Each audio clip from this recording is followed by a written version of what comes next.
Welcome to today's episode, brought to you by Total Processing. We are joined by the highly regarded business professional, Richard Chapple. Richard is the co-founder and managing partner of the Growth Foundation, a full-service consultancy dedicated to working with high-potential businesses grow in the right way. He previously was the non-executive director and chief marketing officer of Gymshark, as well as being the CEO of the Hut Group Ingenuity, both of which transformed into billion-dollar businesses. Richard is also the board advisor to a number of direct-to-consumer businesses, a fairly impressive business profile to say the least. Welcome, Richard. Thank you. Good morning. Yeah, thanks for coming on.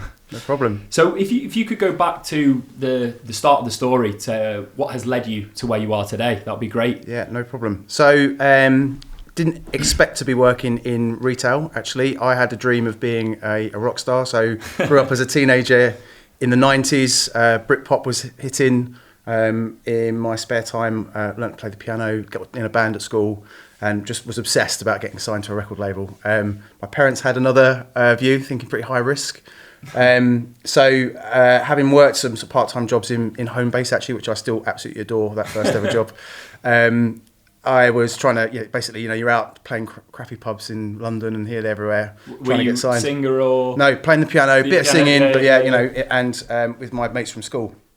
Got close a couple of times, and actually, I'm not bad at playing, and ended up kind of, I suppose, in a actually professional musician, working with a number of sort of chart acts from the 70s and 80s and stuff, and touring in my late teens. So, but again, just it became pretty clear that my talent wasn't quite good enough to be, having perhaps the lifestyle that I wanted as an adult. Yeah. And I thought to myself, and my parents were going, right, come on, go to uni, we'll help you out if you go. So I found a music business course at Brunel. And I went there and sort of fell in, and I suppose found the marketing syllabus really, I suppose, much easier than the law and economics and all the other stuff. Yeah. And I was always the one for the band that would be the one doing the flyers and getting people to come. So it's kind of perhaps a natural marketer in me that didn't really realise that was there. Nice. Left uni, did some work experience in and around the music industry, did a bit with Incredible, who were a little sub-brand of Sony Records, and Mushroom Records and things like that. But again, being paid in gig tickets and 50 quid at the end of the week and stuff. Hard to live. And really hard, yeah. And I couldn't seem to find that, I think probably like a lot of people when you leave uni, you have this kind of slightly, maybe it's like not chip on your shoulder, but arrogance around, right, I've put the effort in. Yeah. And now I expect to be walking in as like a CEO, making decisions and you just couldn't. It'd be like, you can come and do this, but you're just gonna be checking local press ads and we'll pay you again in gig tickets. And I was like, this just doesn't seem right. So ended up working back in home improvement. So I started as a marketing exec at Carpetright. Oh, nice. Not too far from me, through, again, like I suppose a lot of people in their first jobs, through a friend of a friend or in your network. Yeah.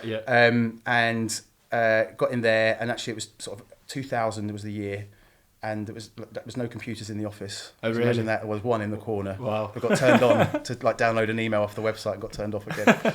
And and I suppose I was a part of that transition where that business started to digitise in terms of all its its stock management and commercial, everything was still paper based. It was amazing, yeah. So going through that process, but still thought to myself, I know if I can earn some experience and some stripes here, to maybe go back into the entertainment industry in a year or two. And that came when I saw an ad in Marketing Week for a company called Webworks, and I recognised the typeface of this company that no one had ever heard of, right? And probably you guys, who were Webworks? But it was the typeface that Play.com used. It was quite a distinctive typeface. It was like they had it drawn for them. I remember it, yeah. And I was a customer already, so I'm a bit of a, music and sort of AV nerd at home. I was like, I bought a DVD player before anyone had heard of it. And my mates going, why have you spent 500 quid on a DVD player? Like, what is it? And that was me looking at it going, oh my God, look at this piece of equipment. And I was like, and actually I was bombing, putting my CV into there, like the info at play.com for literally every week, not getting anything back. And then this job came up for I think marketing manager in that business. I remember seeing it, literally ran out of the office and picked up the phone. And actually their sort of HR manager picked up the phone, I suppose her number on the ad. Yeah. And I said, I'm desperate, I've been trying to get, I've told her I've emailed you every week. And she said, I have to find out what's happening. So obviously she wasn't getting the email.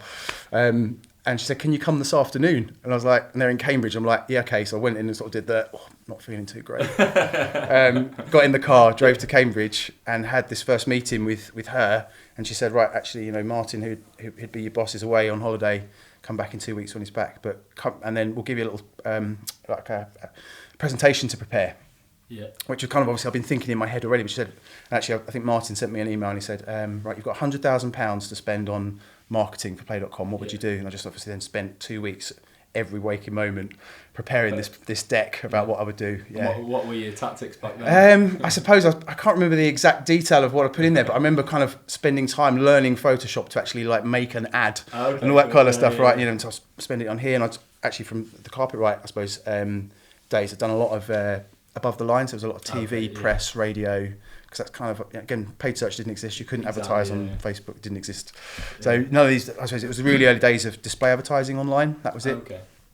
So we did some of that. And I got the job there and then in that second interview, and I then had this amazing journey at Play, which although it didn't sell, was a sort of another, actually it's the fastest business I've ever worked in terms of growth. So I joined at 20 million turnover, 50 employees as a sort of a senior marketing manager.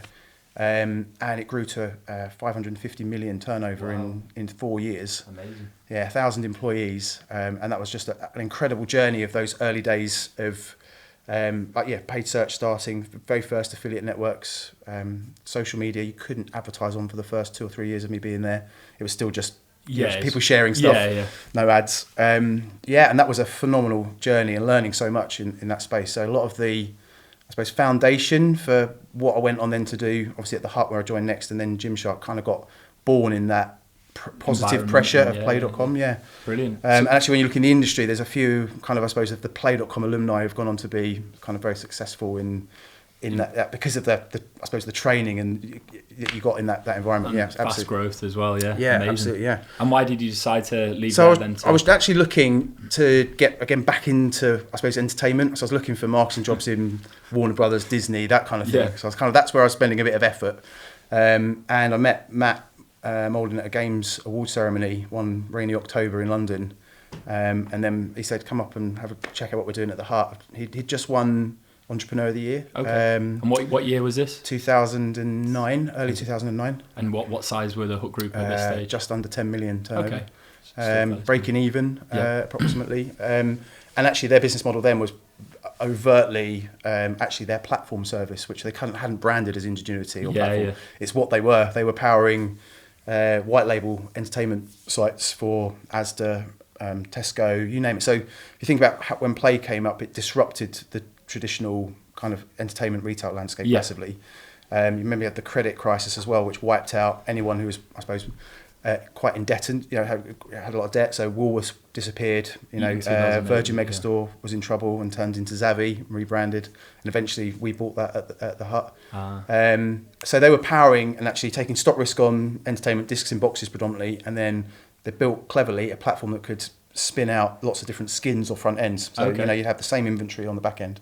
Nice. And then as the Tesco, Zavvi, the Hut would all just point to the same product in the warehouse. Information management system. It's actually really clever, isn't it? Because you're then broadening your reach or potential reach to consumers without more stock risk.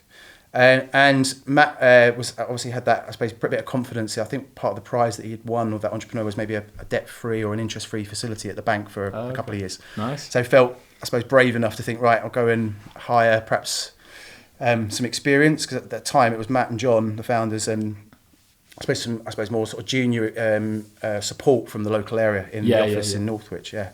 Near the bread factory. Which I can still smell it in my head now. Think about driving past it. And we came in, and there was that position of Matt and us as a senior leadership team, I suppose, pivoting that business into actually not pivoting, it was pivot, but starting to think of what do we have in the business, which is that, I suppose, our own platform, first party. Yeah. We've got like this machine where it can take an order in the front and deliver a thing out the other side, predominantly single man delivery, out the other side. By design, what would you put through it? And then obviously that idea of, you'd do high frequency, high average order value, high gross margin, low returns products, and then you kind of think what product categories are those? Yeah. Sort of sports nutrition, more luxurious apparel, beauty, and that's kind of that direction of that. The unit economics of those products are much better than entertainment, actually, where the gross margins are pretty tough. Mm-hmm. It's really competitive. There's no barrier to entry for the product. Yeah. So and that's kind of where that journey to pivot that business into. So for the first couple of years there, I spent on, I was called e-commerce director. So that's actually the responsibility there was, I suppose, all paid media. So basically traffic demand. Was this and for conversion. the businesses For you the were group. working with? Was it the whole group brands as well? Yeah, everything. Yeah. Okay. And back then, you've got to think that the Hut Group was just the Hut.com. Yeah. And Zavvi, which was acquired as first party, and actually the majority of the volume was coming through third party brands. So it was that ability as well. You think about, I suppose, taking more control of the destiny, having our own brands versus being beholden to large grocery stores and other things was like pretty risky, because they could say, right, we're just going to stop this now, guys, and you'd be like, I've just lost 30% of my revenue. So being in more control, and I suppose I was there to help on that growth, organic growth. And when I say organic, showing, I suppose, the business and actually potential investors that we could take a brand and grow it. Yeah. Obviously with investment and other things, but that then give them confidence to say, right, if we were to invest in you guys to go and acquire a Look Fantastic or a MyProtein, you've shown us that you've got the skill to grow it. So it was around that growth. Yeah. Brilliant. And how many acquisitions did the business do whilst you were there in terms of? Probably 5 or 6. Wow. But actually, during that process, obviously there's quite a lot of change, and obviously because it was growing quickly. I moved, actually, I was originally looking after that demand side, so traffic, CRM, and we call it trading, which is a term sort of, I suppose, was invented at play.com actually, which we put in that business, which was this new, not new role, but it's the equivalent of a, like in a physical store, you have a store manager, someone who's owns the keys, who turns up and opens the door every morning. It's the equivalent of that for e-commerce. Okay. And it's amazing the amount of businesses I see that don't have that focus or that consideration. So it's someone who actually looks all around the organisation and cares enough about how am I getting traffic, what type of products are in my store, what's in the window today, homepage, how have I merchandise things, actually have I got the stock in the back, customers are walking in saying they're not happy. It's like there's a general retail people that are really concerned about how beautiful or lovely their shops are. And that was a role that kind of we had to create a play as it grew, because we sort of realised, who's looking after the visual merchandising of the store, and it became a visual, like a really big visual merchandising task, particularly with at play when you've got 1 million products and you've got to merchandise them so people find them, right? So that kind of role, so it was ultimately sort of like those 3 functions of actually these words that we use at play, like connect, commit, harvest. So connect was connect with the consumer, market to them. Commit is around purchasing, visual merchandising in the store, and harvesting is your CRM. So, and I love the word harvest because it's like, think of a crop. You grow your customer, basically their wallet, and you then take the money out, and and then it grows again. But you can't cut it too hard. You can't treat your customers badly. You've got to keep harvesting your customer, keep them coming back, so you can keep the crop growing. And that was that initiative. So I did that for a couple of years, and then obviously the business secured the investment to go and start acquiring. And I pivoted into them. We realised that there were, I suppose, a couple of sectors that could be really interested in using our platform. And actually, we'd built something that had real interest in the market. You've got to think all like the media owners back then, sort of like in the early 10s, were thinking, we've got millions of eyeballs. How could we monetize them? In terms of, obviously, they were being threatened by Facebook and all these new social media platforms. They were looking at other revenue streams. So we're talking to people like Hearst, Condé Nast, Bauer Media, around how they could start to monetize their audiences more. So that was one view. And then we started talking to the large FMCG groups like the Unilevers and the PepsiCos and those guys. And it was quite early for them still. They were a bit like, well, direct to consumers, a new space for us. But we're saying, and that's where that kind of concept of a full service, you give us a product, we'll run the whole thing for you. But instead of us profit sharing like the business did originally, we could say, but we'll rent the thing to you, and then we'll show you some profits at the end. So you could start to see there was some real value in the platform. And it was really starting to, I suppose, professionalise that and take that to market is what I did. Brilliant. For a couple of years, and then I had a period there where I'd done 6 years. I've got a bit of a pattern here around 5 or 6 years, and there was an opportunity to, I suppose, take advantage, in terms of my equity and other things in that business, to sort of either perhaps stay in for another 5 for the IPO. And London-based family. And I thought, no, I'll take the bronze key, as it were, and fair enough, and get back and actually relax a bit, because I'd done, I think, from 2000 to 2015, like literally worked full on for like really I can full imagine. On. And 2 huge growth businesses. And actually, and they're proudly work hard work hard, play hard. But the work thing is 80-20.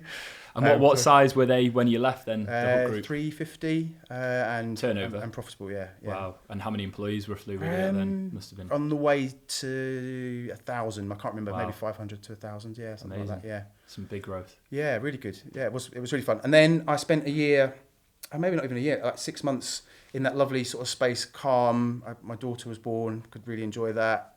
But obviously my wife was like, I need to get you back out to work. It's like, get out of the house. Probably tell I'm quite yeah. short attention span, busy person. So I just dropped an email to really remember it. I was sitting in Unilever. I was doing a bit of work for Unilever as a consultant, just sort of, they were looking at doing a lot of acquisitions in the premium beauty space. Okay. And I helped one of the businesses they had just acquired and to sort of give them a bit of what you should be doing. And that's obviously a bit of a genesis of what I'm doing now. But I remember... very quickly, I did listen to something around, I think you briefly touched upon it before, the 10 pillars for growth, the D2C brands, and you have 5 foundational and 5 That's commercial. right, yeah. So it's a bit using, and I suppose over the journey, that pattern recognition of knowing, I suppose, organising a map around an organisation. And actually what we've come up with Growth Foundations, you can apply it on any business, but for D2C it's really relevant. And then, I suppose looking at, are you underplaying or overplaying in certain pillars, in these pillars across the business? So I was doing a bit of that and sort of reporting back to the ventures team that just bought it. Nice. I remember sending there, waiting for the CEO to meet, and I thought I'll just drop in download a list from LinkedIn, find some, I can't remember, filtered by chiefs or directors or something, and just sent out a message saying, just left the Hut, don't know what I want to do, but I know how to grow business in this space. Give us an email if you're interested in having a chat. Nice. And Paul Richardson from Gymshark sent me a message back saying, I've got these guys, Lewis and Ben from Gymshark. So how did you know Paul then? Do you know what? I don't know. Just on LinkedIn. Yeah, but we were first connected, and I genuinely don't know. Yeah. I've not asked him. I need to ask him. It's one of those things. It's funny, isn't it? Yeah. And that shows you the power of LinkedIn. Really amazing, right? Isn't it? Yeah. Well, same situation as this, really. Yeah, isn't it? Absolutely. And yes, and then we met. I vividly remember meeting him, like the worst rain, like rain you have in here in Manchester. That in London's unusual. Yeah. So remember that day, like we met him sort of a little coffee shop in Baker Street. Said, I've got this gym brand. 10 million turnover. 2 young founders, and I think he was very respectful for the vision and what they've managed to achieve today. And obviously Paul, as a really, commercially mature businessman, had sold a couple of businesses already. Yeah.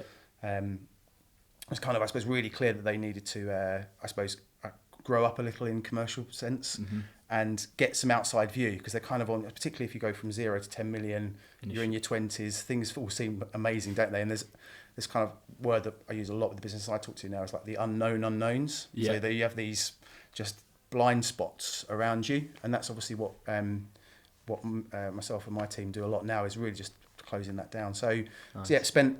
Met those guys just before Black Friday 2015, and I could see that there would be issues that they had, because they were on a badly coded Magento platform and some other things. And actually, Ben doesn't know this, but I'll reveal it now. I said, these things are the problem, and Paul said to me, don't tell them, I want them to have the pain. Oh God. So that I've heard about that Black Friday where the site closed down as well. Yeah. And then that's when they migrated back to Shopify, wasn't it? And that was pretty painful. But and then I actually started working with them the January after that, in terms of helping them. Nice. And you organise themselves a bit more. That was as a non-executive. Well, it started off as a contractor. So I had gone. I created a personal limited company, and was just seeing lots of people. I was doing lots of bits and pieces, and Gymshark was just one of many clients. Okay. And you could see perhaps that where you might go in and give a piece of advice or work on something, and you either have, I suppose, some influence over the business and how they take that and run with it. Whenever I was in the Gymshark business, typically it would be listened to and it would be acted on.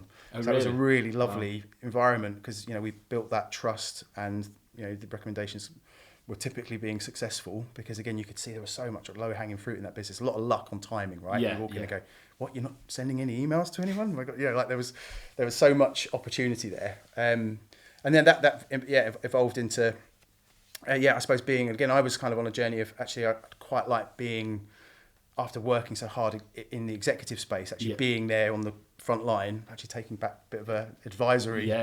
But you could see we're in, either board meetings or senior team meetings, and I'd be sitting there thinking, you you need someone to come and do this, and sort of the rest of the room would look back at me and go, what are you doing? Yeah. So yeah. So you joined when they were doing 10 million, with about 15 staff, were there? Yeah. And then when did you decide to, or when? Well, it was probably about a year later, but it obviously it kind of doesn't feel like those kind of big milestones. It was very fluid. It was just obviously we were doing a lot of. I think probably one of the things I look around is a lot around team actually. So you look at, because it was on Shopify and all the technology side was pretty. There were some. I mean, there's always some issues, but overall, relative, everything was working okay. Product was coming in. The thing was we just obsessed about was getting the right people. So working through the people on it. Yeah. Brilliant. So then you came in, or like sort of joined as their CMO then. Yeah. And took a bit more of a bit, and actually just more presence, executive, and trying to help the. I suppose the paid media team. So there's an element of that business again. We designed using the pillars. Brand, I suppose performance marketing or paid media, CRM and trading, and taking more of the, I suppose, ownership of the science. So there's that those, if you think of brand, it's overtly artistic, emotional, irrational function. Yeah. Artistic people, cameras and mics like this is what they do. And then if you capture that content, it's then my teams were then the ones that would amplify that and find, right, we've got a great product, great brand or content. How do we amplify that as much as we can? Okay. And get some science into what actually was a really overtly artistic business. Actually, when I met it, there was not as much science in that business as there could have been. Yeah. It's just like restoring harmony, and that's where I think probably when you look at the other businesses I'm working with, we work with now, when you get that harmony and that tension, positive tension appears, that's the thing that almost unlocks. Off it goes. Yeah. Yeah. You have to kind of. It's always evolving, or it's always something that's happening though in terms of. The brand can't stand still. It needs to keep inventing or creating new content all the time. But there's always that harmony is important. Yeah, and then I suppose what's a common thing in all these businesses is my timing is slightly too late in terms of, I suppose, either majority shareholding or controlling when it's going to do something like a change of ownership or a float or whatever. Yeah. But I've done very well out of it. But I thought there was a kind of a thing where thinking. People ask me this, like, why don't you do this on your own? You've got all this experience and knowledge. Why don't you have a go at actually being, number one and being in charge of something? But so still feel a bit daunted of that individually. And I've got an ex-Hut Grouper, Sarah, who's joined me. She joined me just after I joined. I employed her at the Hut. And was she play.com? Very briefly, we met there. And she worked for me. We sponsored a Take That circus tour in 2009, and she helped me execute that activation. Yeah. She was amazing, and I remember she's at the end of that we said I said, well, moving on to the Hut, if there's any opportunities there, I'll give you out. And literally we need you. Come and help us. She's just super smart, high IQ and EQ individual. Not much, no experience in e-commerce whatsoever. Oh really? Yeah. Oh, wow. And she worked there until early last year. And we founded, and she's my co-founder at the Growth Foundation. And I suppose that's that point where our model now is, we look at bringing our map and our knowledge, so that hard-earned knowledge that we've got, and not being lifelong consultants that come out of uni straight into like a McKinsey or a Bain, and that's fine if you want to do that. That's a different, and they're needed. Our experience is really working with businesses who are like those Gymsharks and Huts and Plays back when they're 5 million turnover. So all the brands that we work with now are in that space. We can put our map across things and see where you underplay or overplay or underperform in certain areas. We've got a pretty good, I suppose, like our radar and sense for high potential is really good. So we then change our business model in terms of we might even discount our fees significantly in return for equity or commission on success over a 2-3 year period. Oh, nice. And how are you finding these businesses then? Are they coming to you or are you? Yeah, referral has been where we are now, and we've still got a small team of 15, and I want to keep it quite tight. So the reason I'm here now is around we're thinking about a bit more thought leadership and a little bit more presence in terms of what we're doing, but. We're not one for kind of going out and creating a really large agency of thousands of people. I just don't see that in the short term. Who knows? Down the line, but we're still finding our way and actually getting our product exactly right before we really scale. Yeah, it's kind of a niche proposition as well, isn't it, in terms of what you're doing? Yeah, but there's obviously loads of brands in that space that need this type of what we were saying just before we started recording. There's like a lot of the brands we see have all the same issues and challenges, and we're trying to work out how we can help them expedite that. And sort of diving in a bit more granular then, what are the main challenges that you see from these, sort of fast scale up, D2C brands? Yeah, well, there's overall, you find typically, I suppose most often we find we work with the inventor or the product visionary. So, and there's usually, and actually quite common, there are co-founders. It's unusual there's one founder. There's usually a brother, sister, two mates, something like that gets something going. One of them typically is the product visionary, and one will be maybe the operations and get stuff done. I mean, for example, I'm meeting a business today. We've got two brothers. One's the visionary, the thinker, but actually is a bit of a procrastinator. Okay. When he hears this, he'll know who he is. And then brother is the doer and not the thinker. Yeah. And on their own, wouldn't actually be successful. But that energy together is what's got them going. Amazing. But then I suppose there's an element of either we typically get invited to speak to these people, either because the founder has realised I've got to a point, my sales are plateauing, or I realise I can't seem to grow this, or I'm feeling exposed with certain areas of the business I just don't know enough about, and things are moving really quickly, so I haven't got the time to go and learn them. We need to think about how we quickly solve these problems. Or potentially it could be that we've got a business that does have maybe a small bit of investment, or someone else in the business that's telling the founding team, look, you need some support. If you want this to be 100 million turnover, you can't do that all on your own. It's really rare that there's a handful of businesses where you see a small team of 10 that can really scale to that kind of level. And and I think that, so there's an element of closing down the unknowns. I think mainly, and probably quite common if you've asked this question to other people, finding the right people.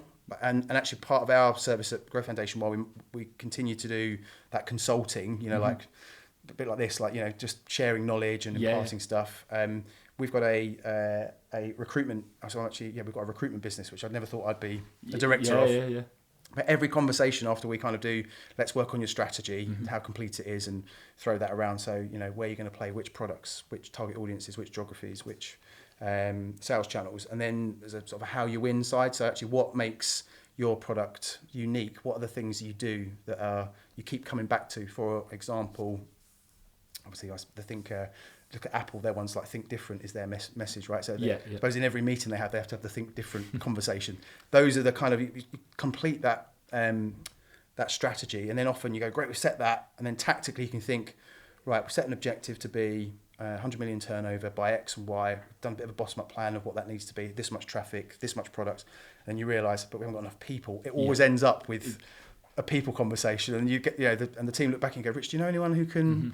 And I'm thinking, hang on, there's an opportunity here. So we do a lot of that organisation mapping, and I suppose it's the right shape for the organisation, but actually it's culturally is finding the right people, and it's really interesting at those moments from where I've been, like at Gymshark and the Hut, and even at Play, you get like the founding group, like the OGs. And who are a lot of like sort of friends and school friends. I mean, one of the headlines we've got on our brand deck, we're kind of creating a moment, it's like, tomorrow I've got to fire my best friend. Because that's possible. That's good. That may happen. It did happen at Gymshark, right? You've got like people who dropped out of uni to join, who then are not the right people to be in those positions. Don't have the operating scale or experience to get that business to 200 million or wherever. And some of them, depending on the individual, kind of can understand that and go, great, do you know what? I want to stay here. I love it, and I'll work just doing something else. And I'll happily have people come in and we'll move things around. Or you get the ones that actually don't deal with it very well. But I can imagine. So it's finding the right, I suppose, EQ and attitude for the businesses, and we're trying to build I think of it like a synchromesh for a gearbox and an engine, like almost that how do you remove that kind of glass wall that appears between the OGs and the little clique they have, quite rightly, because they've earned it, all that knowledge that's shared and owned. And they've grown from and then you get like a let's say hopefully a really high potential marketer from outside the organisation come in, and probably who's typically you hear the word like corporate, but that's not the way. They're actually just organised. And slightly more sophisticated, perhaps. I suppose it's like what you were saying before with Gymshark being, these great ideas, great brand execution, but just then not really being able to utilise the data to push that. Or even don't have visibility of data. I mean, that's another common one we see is like, you ask, what's your gross margin on your sales yesterday? You're like, don't know, or we have to go and pull it from a spreadsheet and it takes us 10 minutes. I've heard you speak about this before on another podcast about CRMs, like how many of these D2C brands aren't utilising a solid CRM system. for marketing, data purposes, etc. Yeah. I mean, actually, out of all the there are 6 levers for growth, or we call it like that. Yeah, and product being the first one. Obviously, got to have a great product. Lever one. Otherwise, second one is like storytelling, so content and brand. You've got organic, so you've got the ability to create that content, put it out on social media or entertainment platforms like TikTok or wherever. You've got that ability, and it's free theoretically, other than the cost of production. You've got earned media, PR, influencer, creator, all that stuff where you're leveraging third-party influence and social proof. And we've got now 4. 5 is obviously paid traffic, and that you can actually amplify and boost it.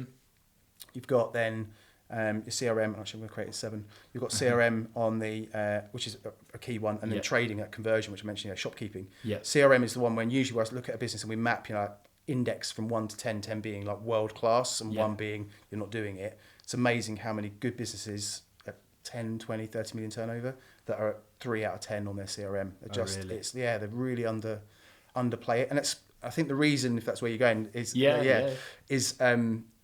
is actually it's really hard to do. Is that of all the things, like for example, you look at paid media, you can get 1 ad, and you theoretically, if you've got the budget, you could put 100 grand behind it and hit 1 million people with almost within a second sitting behind a laptop.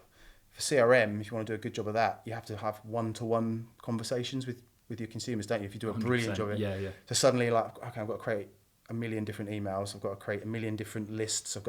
It becomes a linear scale issue.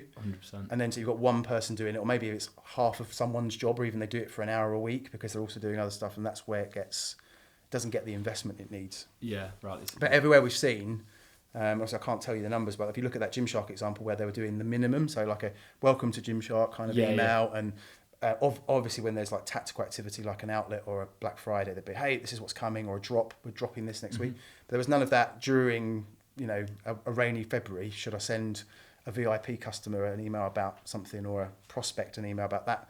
None of that activity was happening. And obviously they went from like you look at the LTV to CAC ratio of that business, it was already really healthy because of how good the product market fit is in that business.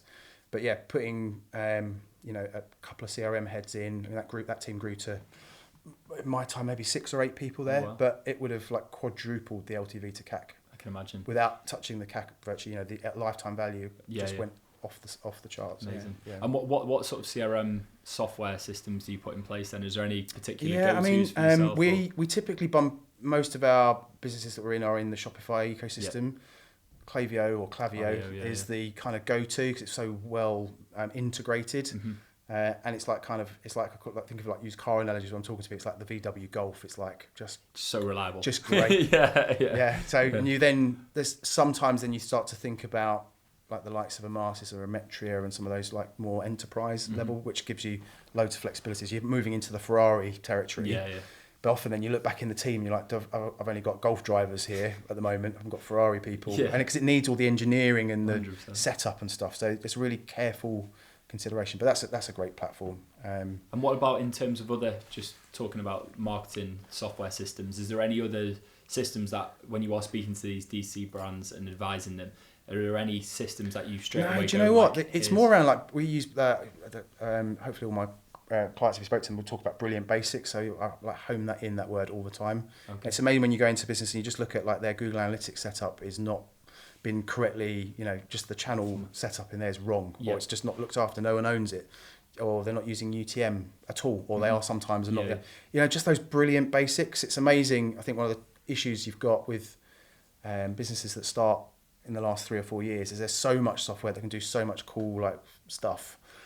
Some of the basics get missed, so that's really clear. You have to get the fundamentals, like even like product feeds. Like we've got like our checklist of what those basics have to be, and you go right, what's your product feed like? And they're like, what's the product feed? Or we've plugged that in, but no one's looked at it for 10 months. Oh, hang on, it's not working. It's those things where you think just those fundamentals are missing. And it's so important to get that basic stuff right, because the challenge you've got with e-com is it's all virtual, so you're just sitting in front of like a 2-dimensional screen. If it was a physical store, like the shopping feed equivalent is like how good the shelves are. Yeah. And if you walked in, you'd see it, go, man, all the shelves are falling over. Like you don't get that because you can't see it, right? So you have to go like hunting for these things and check them. So it's a bit of a different discipline. 100%. And with these brands that are coming to you then, so what things are you putting in place for them? What are the main reasons they're coming to you, and what are the things that you're sort of implementing within these businesses then? Yeah, so we start off with so we've built a little, I suppose, a lightweight audit. We call it the Sonic checklist. So each one of those pillars that we look at, so product, brand, marketing, trading, ops, they're commercial pillars. Mm-hmm. Foundations are insight, tech, finance, people, and exec. Yep. So we've got somewhere between 20 and 30 questions for each one of those things, and they're yes or no, like a binary. Okay. Are you doing this or you're not? And then it can't be, no, we were going to do it. Like it's like, are you doing it? Yes or no? But it takes 20 minutes, because again, when you say someone, oh, here's 130 questions, you're like, what? That's going to take me hours. So I promise you, we've done it. It takes you 20 minutes. You get through that, and that gives us an index of, I suppose, your maturity in each one of those functions really quickly. And obviously there's loads of tools like Built With and other things you can get, and we can get access. Shopify's great, so I can get collaborator access to the store, read-only access to GA. So suddenly you've got a picture of how the business is performing retrospectively. What you don't get is the softer stuff like mission, vision, brand, why you started, and some of that other stuff. So we get the kind of, I suppose, the rational scientific information.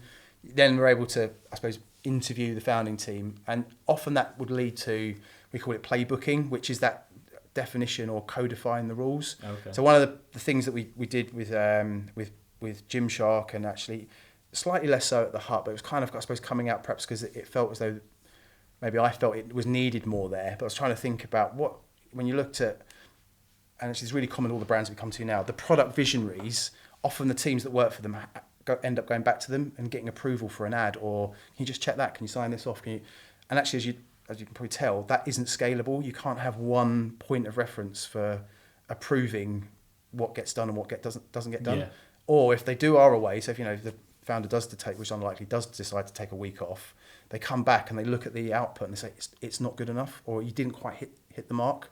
So a lot of the process we're going through with a current brand at the moment, actually a couple, is ultimately like trying to surgically remove that rule book that's in the founder's head. Yeah. And actually the OG team, we talk about the OGs, they often, particularly pre-pandemic, spend enough time with the founder to learn it through just being there. Mm-hmm. So if you're sitting next to, if you're the founder, I'm sitting next to you all day as the marketing exec, I'd hear what you're saying is good and what is bad, and why that's right and why that's wrong, and you kind of, through osmosis, just go, oh yeah, okay. And suddenly then you're able to translate when the boss walks in and says, right, can you go and put a new ad on? We should do a VIP email to our best customers. You'd know how to do it roughly. You'd know the words, the shape. You know what I mean? All the sentiment would be right. Mm-hmm. And that's one of the challenges where I meet businesses, and we've met a few where they've understood they need to professionalise or bring more people in to help them scale. Yeah. But none of that, and actually because they're growing so fast, there isn't the time to learn. And then so you need a document or a resource or a process to get that magic information out of the founder's head, so they can share it with the organisation. And I think that's probably one of the things I'm most proud about at the work at Gymshark was like that process of with Lewis and Ben and Lizzie, but then obviously Ben and Noel, us working, actually Noel and I particularly, I suppose, getting that out of Ben's head. It was like a sort of a brand guideline. Well, it's like it's a bit bigger than a brand guideline, but brand is part of that, right? In terms of like, always these colours, never in this space, the light, the colour, the feel.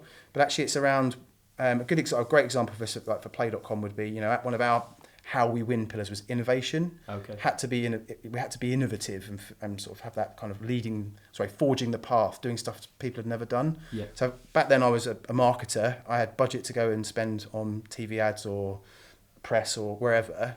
So we would always then, part of, I suppose, interpreting that rule of innovation in media would be, right, I'm going to take 20% of my budget and buy ads that no one has ever bought before. So whenever a new ad placement came out, we would buy it before anyone else had done it. So we were the first people on the digital panels on the Underground, first ever ad.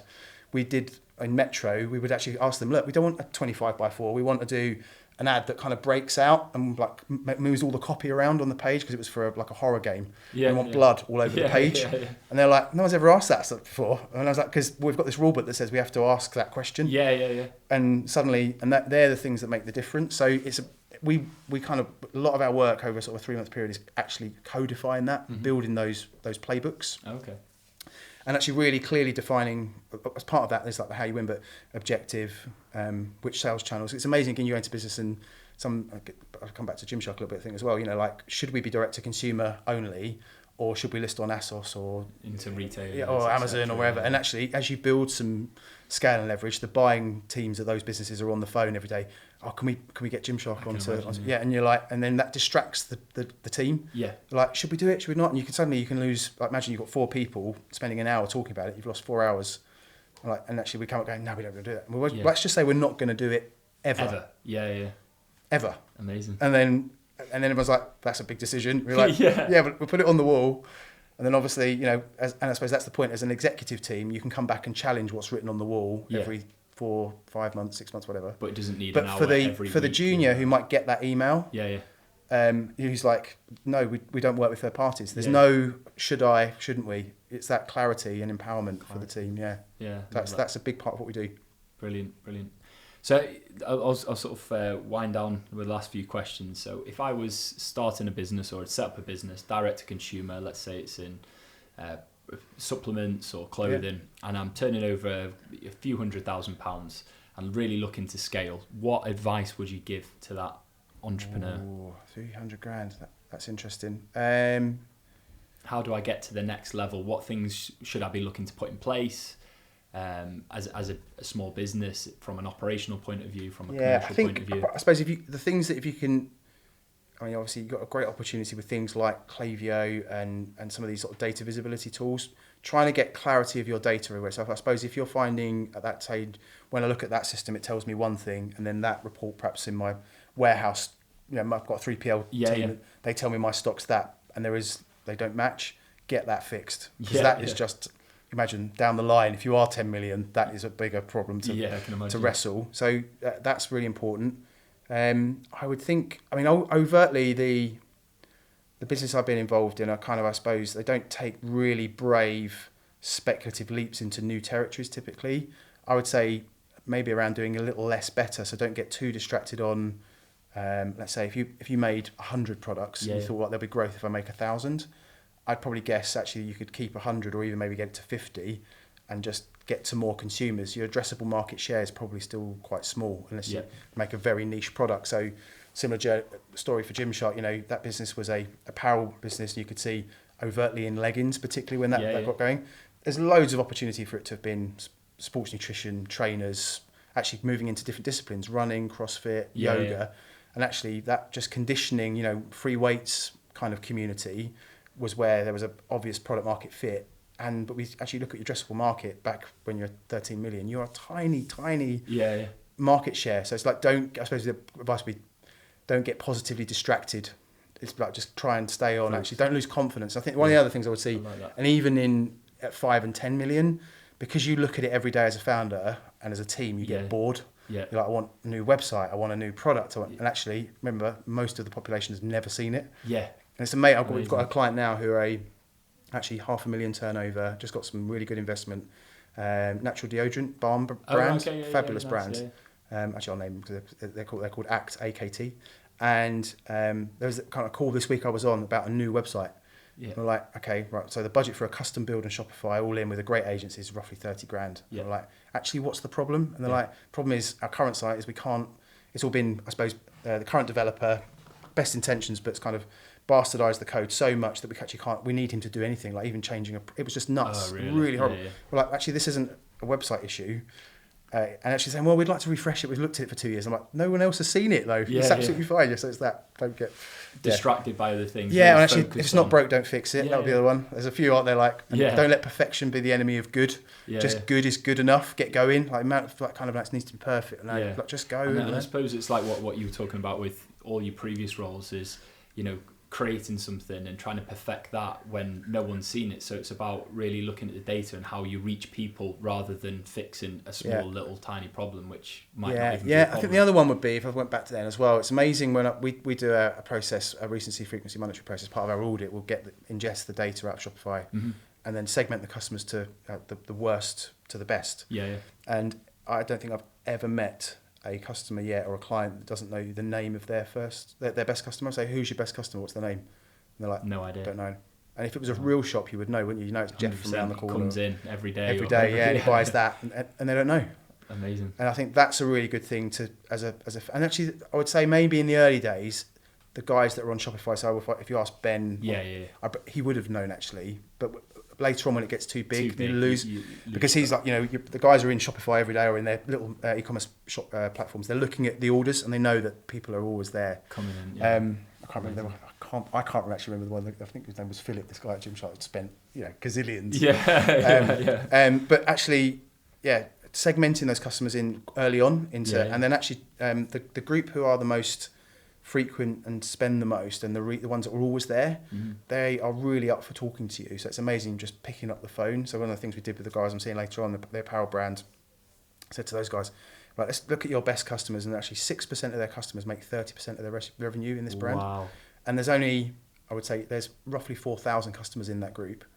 And I'm like, we can then filter down to the top 100. I said, let's just phone every one of them. And we did that. And the founder phoned the guy, and he was like, oh my God, I love you. There's this amazing gushing kind of response. And they actually went and played golf. They had a chat. It's like, what do you like? What do you not?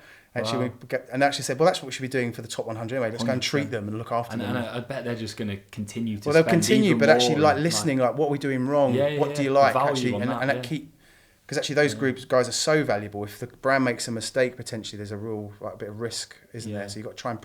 It's a really interesting dynamic, that protecting your OG customers while you get big. Because there's a thing I don't know around the room, but that thing with music, when you discover a band and you keep it and it's your specialty. And then all your mates start, or a mate that you think is an idiot listens to it. You're like, oh God, it's not my special little secret anymore. There's some of that is that you've got to keep that... That's an interesting dynamic as you grow and get big. I love it. And then one final thing then to wrap up. Obviously the marketing landscape has shifted so much over the years. Where would you put your focus if you're a D2C brand now in the marketing sphere? Obviously you've got a number of different platforms. Where would you try and focus? It's a difficult answer to give in a short amount of time because it's so context relevant to context. I think if you're a brand that's creating a category, so if you've got something that's maybe unique, but you think I've got to be brave enough to convince people that this is new. So I suppose Henry Ford, like horses to cars, you've got to convince people that cars are the new way of moving around. You're going to need to spend a lot of money upper funnel, and that's going to be quite expensive and speculative. And obviously that became more scientific in the last 10 years with Facebook and all those other social platforms. So we could say people are interested in this, show them this. That's become in the last 6 months virtually impossible because of the privacy. And it's going to get more difficult. So what's really interesting, it's kind of things are going back to, I've already seen it, money being moved back into traditional awareness channels like above the line, out of home, TV, radio, podcast. Obviously those platforms are there, but they're not down to the same level of measurement that you could have. So I think there's an expectation there, but still if you're in that, I suppose, category creation brand, just have great low funnel shopkeeping, right? Great, look at your conversion rate metrics in terms of great, just knowing if I'm telling a story to someone, I've got to convince them, drop them in a landing page that continues the story and, pulls you in. Think of that awareness to, I suppose, conversion of a sale, a bit like, dating. It's a dating to marriage, isn't it? You don't just go first date, get married. So there's an element of that journey. Whereas if you've got intent, people going out, I want to get married, just have great that low funnel focus. So I think just understanding where you are in that. Am I a education brand at the moment, or am I high intent brand with people already searching for what I'm looking for? So it really changes. Either again, both of them have to have great CRM set up. One of the, I suppose one of the go-to, not tricks, but I suppose one of the things we've learned is look at the checkout in your site, and even on Shopify. They're usually quite locked down. You can't change them very much. And in e-commerce, there was this thing around don't distract people with, lots of marketing messages or other imagery. And you kind of go into these checkouts that are really generic, aren't they? They're all white and blank and plain. That doesn't happen in real life in shops, does it? When you go, let's say if you go to a luxury brand, they don't walk you out into a different room that's white and say, can you put your card in there? They keep you in the brand and they talk, if you're, I think the luxury brand Chanel, for example, you'd be having a glass of champagne, beautiful people would be saying, that bag's going to look amazing on you. And as you, to get you to pay over the line, right? They're trying to keep you in that experience. And they're selling you all the features and benefits of the product and pacifying your anxiety if I'm about to spend a lot of money. They're going to get you over the line. And it's amazing that even with Shopify, you can use the logo space at the top to pacify that anxiety or keep people thinking about the brand. So if you're like for Rock example, Crash Helmets brand, that brand's all around freedom.